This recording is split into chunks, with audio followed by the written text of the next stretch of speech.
فيه أمراض ممكن الدواء يشفيها، وفيه جروح ممكن الزمن يطبطب عليها، لكن فيه مرض لو دخل قلب الإنسان ممكن يطفي نور حياته كلها. مرض اسمه قسوة القلب. القلب القاسي لا يرحم ولا يتأثر ولا يعرف معنى دمعة ولا أنين. إزاي تعرف إن قلبك ابتدى يقسى؟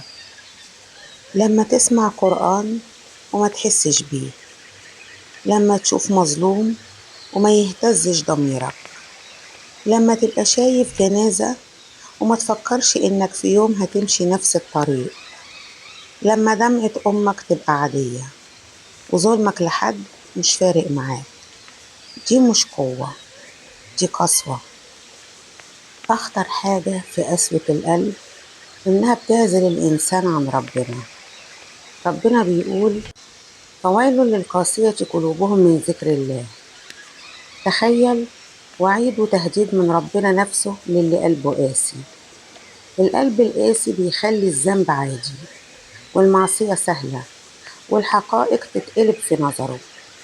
القلب القاسي ممكن يضحك على الضعيف وينسى يوم الحساب، وممكن يعيش ويموت ومحسش إنه ضيع عمره كله بعيد عن الرحمة.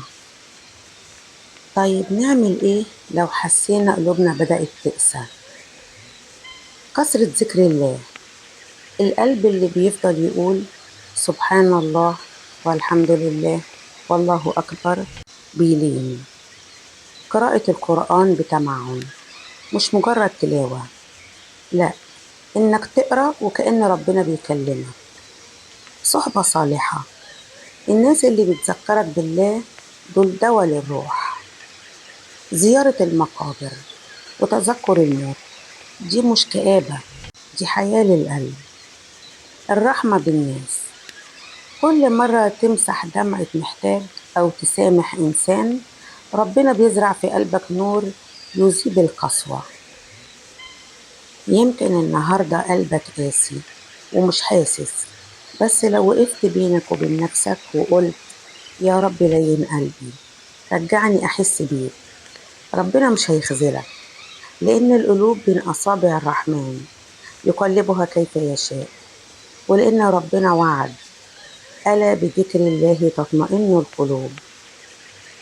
لو حسيت إن قلبك اتحرك مع الكلام ده، شارك الحلقة دي مع حد محتاج قلب يلين، يمكن تكون سبب في إن ربنا يفتح له باب رحمة جديد.